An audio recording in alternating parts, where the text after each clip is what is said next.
What's good, everybody? Welcome back to the A and B Conversation Podcast. I'm your host, B Love. I have LaToya Love with me today. This is going to be a special edition episode, something I've been wanting to do for a long time now. Talking about the legitimation process that I feel like is so important for fathers to go do.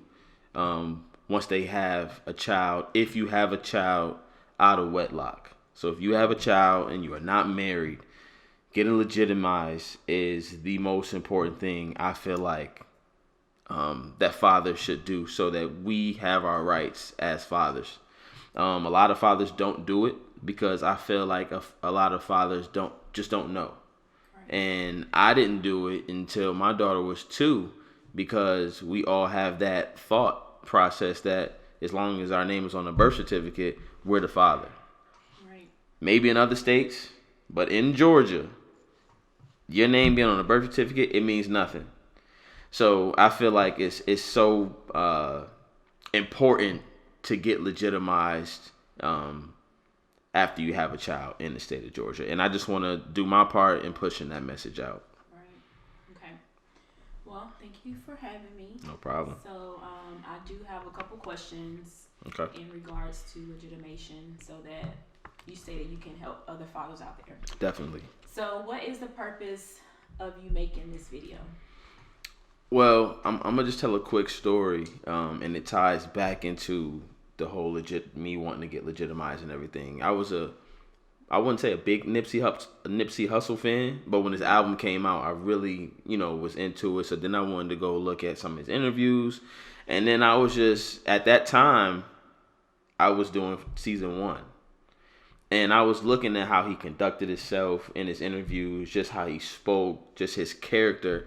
And I was like, I want to use this platform we can joke around and have fun, but I do want to, drop some type of knowledge. So when Nipsey Hussle passed, he passed on my daughter's birthday. And I had already been talking about doing the whole legitimation. Like, once it's all done, I want to put this message out so other fathers don't have to go through the things that I went through. And they could just have more knowledge about the whole legitimation process. But when Nipsey Hussle passed, I said, when it's all done, I'm definitely going to put this message out so fathers could, so I could reach and touch other fathers that might be going through the same thing, that I'm going through. Or not even know that this is something that they should do. Right. Or just don't even have the knowledge. Right. Just don't know. Right. Okay. So what did you learn from your relationship with your daughter's mom? Man, we could talk about that all day. But I think the number one thing that I took from that relationship was one of my older cousins. He told me, he said, you never move a bird out of their nest into your home. When you get in a relationship with somebody, and it's just a figure of speech, but it's the thought process of when you move in with somebody, and this is for men and women. When you come together and you live with someone, you want them to be moving out either their home or their own apartment, and then y'all come together. When you move a man or you move a woman out of their parents' home into yours, you can't expect them to be as responsible as you are, especially when they've been being taken care of their whole life. They don't have that thought process of paying bills, being responsible, saving, getting their credit right. They don't have that. You have that when you're on your own and you're fending for yourself. So when people are taking care of you, you don't have that same mindset. So that's what I mainly took from it. I would never move another woman in to my home unless she has her own home, because we can come together and we can be better, and that's something that I would stress to my little homies, to my little cousins, to my son, when he starts dating and stuff like that. I feel like that's very important because me being on my own since I was 19, now that I'm at the point I was in my late 20s, you just assume this person is going to be on the same page as you, and that's a mistake that I made. So that's one of the main things I took from it. Okay. So what made you end the relationship? I would say that I definitely struggled with the breakup process mentally because I just didn't want no other man around my daughter. You know what I'm saying? So I struggled with fathers. yeah, I struggled with that for a long time, even though I wasn't happy. My thought was just, another man being around her. I have a lot of friends that was taken advantage of, stuff like that. So I would never want that type of thing to happen to my child and I wasn't around. So I stayed in the relationship for probably almost a year not being happy. And I struggled with it because I'm like, man, it gotta be something else better out there. You know what I mean?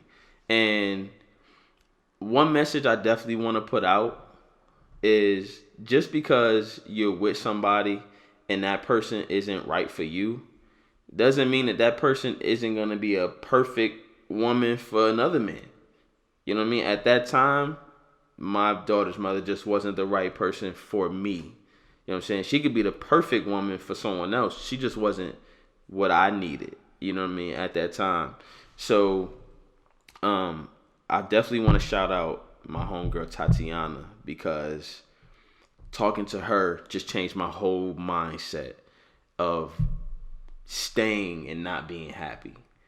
She told me, she said, if you stay in this relationship and you're not happy, she said, when your daughter gets 15, 16 and she starts dating, how are you going to tell her to leave a man if he's cheating on her or if he's putting his hands on her or if he's violating her in any type of way, disrespecting her? How can you tell her to leave when you didn't? Or if she's just not happy with him. Right.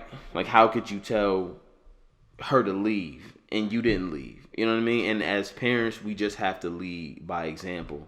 And when she told me that really hit different. That really hit home. And then after that, I talked to my grandmother, rest in peace, my grandmother. And once I talked to her and she told me at the end of the day, you have to do what's best for you and that baby. But being happy is the number one thing. Right. Because without happiness, you have nothing.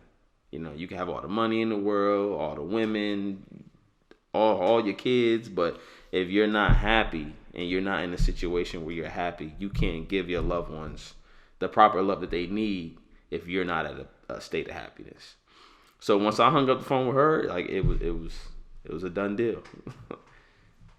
So how would you describe your life after the breakup? It was definitely rough because I feel like when two people break up, and they're not in the state of mind of doing what's best for the child, things could get very ugly. And that was the situation that I was in. It was when we first separated. Of course, she moved out and moved back in with her parents, and everything was cool at first because I think she felt like it was gonna be a break. You know what I mean? But I was done with the situation, and literally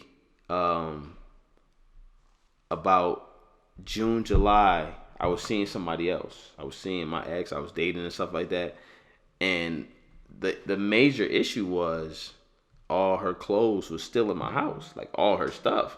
So I waited a couple months, and then I'm calling, I'm asking, hey, can you come get your stuff? Like all your stuff is here. So that was a reason to always keep coming over. So I remember I was driving to work one night, and I get a text like 10:30 at night. Now everybody know I work overnight, so I get a text, and it's a picture of my closet. Now I had taken all her stuff out the closet and put it in my daughter's room. And she came over and took a picture of my closet, like while I'm not home.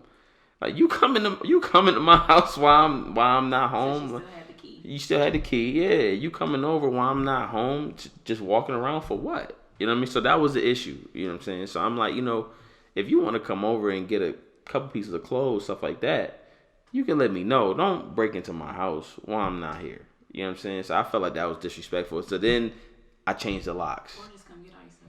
Or just come get everything. Yeah, just come get all your stuff so you won't have to come over. Right. So then I changed the locks. And then literally once I changed the locks, after that it got ugly. Yeah, it got real ugly. And then finally, when I moved, because we was on a year lease, I moved that January. So now we in January of 2017. Mm-hmm.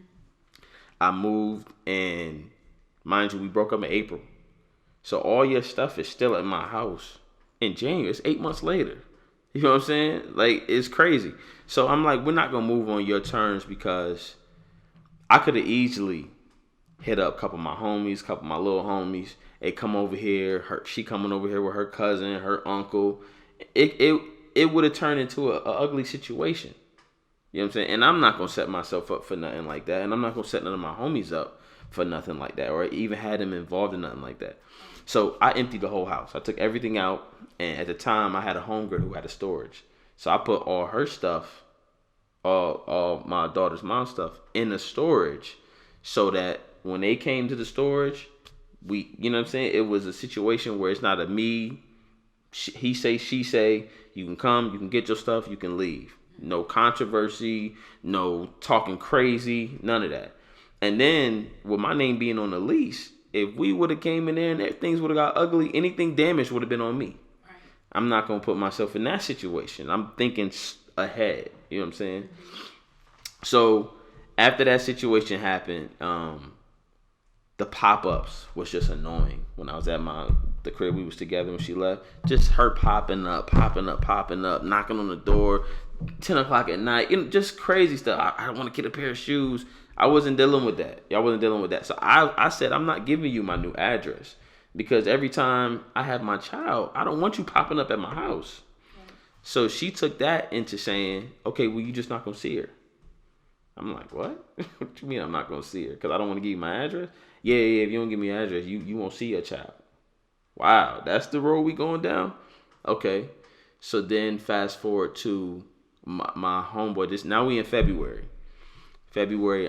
Every time I see my child, it's at the school. I'm going up to the school to see her. She refused to let me see her. So this was February. Either end of January, early February, one of my homeboy Kenny, his daughter, had a birthday party. So it was on a Sunday. So I was supposed to get her that Saturday. She wouldn't let me get her. So I called her. I said, yo, listen, just meet me somewhere and let me get Bailey so I can take her to my homeboy's birthday party. Block my number. Nothing. All day. So that really broke me down. And then I called the police. I said, man, I'm not doing this. I ain't never called the police on nobody in my life at this point. I called the police. 911. I said, listen, I'm supposed to have my daughter. I'm supposed to be taking her to a birthday party. My child's mom won't let me see her. That is a problem. I need to be escorted over there to get my child. And the police officer said, Are you legitimized as a father? I didn't even know what that was. I said, am I legitimized? What you mean? He said, do you have court order papers signed by a judge saying that you're supposed to have your child right now? I'm like, no, but I'm her daddy. My name on the birth certificate. I was there when she was born. That's my daughter. They like, if you don't have court papers saying your visitation, saying your rights as a father in the state of Georgia, there's nothing we can do about it. Police officers, nothing you can do. Nothing you can do about it. She can keep your child from you for the next 10 years, 15 years if she wanted to. There's nothing you can do about it in the state of Georgia. I said, wow. And literally, I was fucked up that whole night. That Monday morning, I got up and went straight to the courthouse. Because I'm like, I would never, ever have this feeling again of somebody telling me I can't see my child. Right. Never again. Never again. So that Monday morning I woke up, I went straight to the courthouse. And that's when we started this whole process. What's good, family? We appreciate everybody for tuning in to this episode of the A&B Conversation Podcast. Don't forget to like, comment, and subscribe below. And make sure you follow us on IG. Yes, we'll see y'all next time.